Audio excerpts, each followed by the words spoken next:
Hello everyone. So today we are going to talk about Amazon S3 section, which is nothing but Amazon Simple Storage Service. So it is storage based. It's one of the main building blocks of AWS, and many websites use Amazon S3 as a backbone.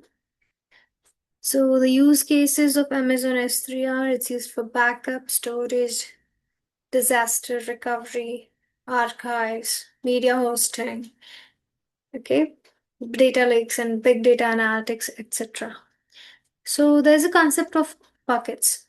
Now, as we have folders, and in those folders we have our files, in the same way, Amazon S3 allows people to store objects, which is nothing but files, and in buckets, which is nothing but directories or folders. So buckets must have a globally unique name across all regions, all accounts.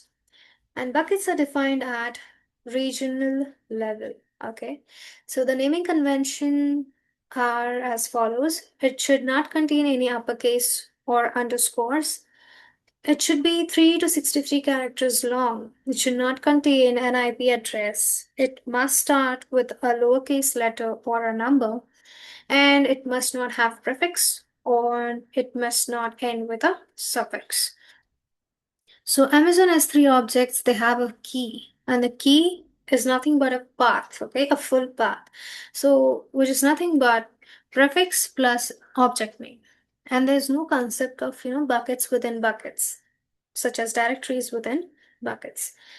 So an Amazon has three objects. The object values are content of the body. So the maximum object size is 5 TB, which is nothing but 5000 GB. So it also contains version ID, tags, and metadata. So Amazon S3 security, which is of three types: user-based, which is I'm user-based, okay? So which user will have what permissions to access. Then resource-based, wherein bucket policies are there. And object access control list and bucket access control list, which is less common, okay? And encryption, which depends upon the user. Like if the user wants to encrypt, he can using encryption keys. And the bucket policies. We all know like the policies are JSON based, and it has buckets and objects as resources. Effects are allow and deny. Actions are set of API to allow and deny. So S3 bucket of policy, it grants public access to the bucket. It forces objects to be encrypted at upload and grant access to another account. So this was some theory. Let's get to the practical side of this video. All right. So talking about S3. So search S3 and then go to buckets. You'll say create bucket. Once you hit that, you can name anything. Say my bucket. Okay.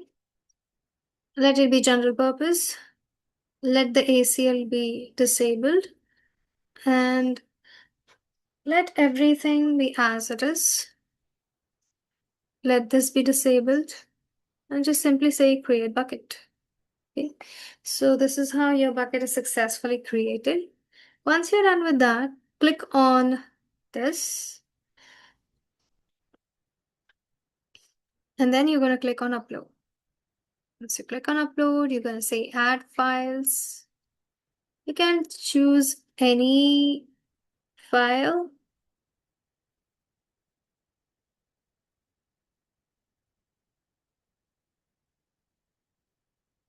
Okay, let's select an image. Once you're done with that, simply say upload. Now if you click on this, you know, right, what this image is. Okay, but if you click on the object URL, you won't be able to access it. Why? Because there was that block public access. We did that. Okay, so now click on the bucket. Okay, and then go to permissions. Over here, edit. Once you do that, and check this and save changes. Okay. Once you're done with that, you're going to go to bucket policy, edit. Okay. So we'll need to go and type in AWS policy generator. Go on policy generator. Once you're done with that, select S3 bucket policy.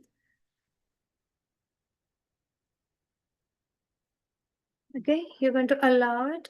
You're going to say all principles, then all actions.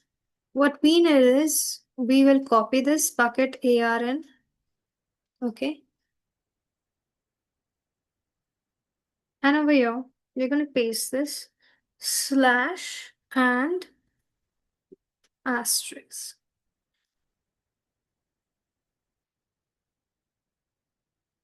And then generate. Or you can say add statement. And once you're done with that, just say generate policy. Now a policy is generated, copy this. Okay. Here you're going to paste it and you're going to save changes. Once you're done with that, go to this, click on this object URL, and now you can access it. So this is one part. So click on this bucket. Once you're done with that, go to properties, scroll down, select static website hosting, edit, and here what you're going to do is enable it. Okay. Once you're done with that, just type index.html as the file name and save changes. Once you're done with this, go to your bucket, click on your bucket, and then upload. Add files. Now what you're going to do, you're going to select a file which is named as index.html. Okay. So if you have any file, select that and you're good to go. Upload. Once you're done with that, click on index.html. And as you can see, once you click on object URL, you're able to access that file. So that's it for today. I hope you understood. Let me know if you have any questions and see you in the next one.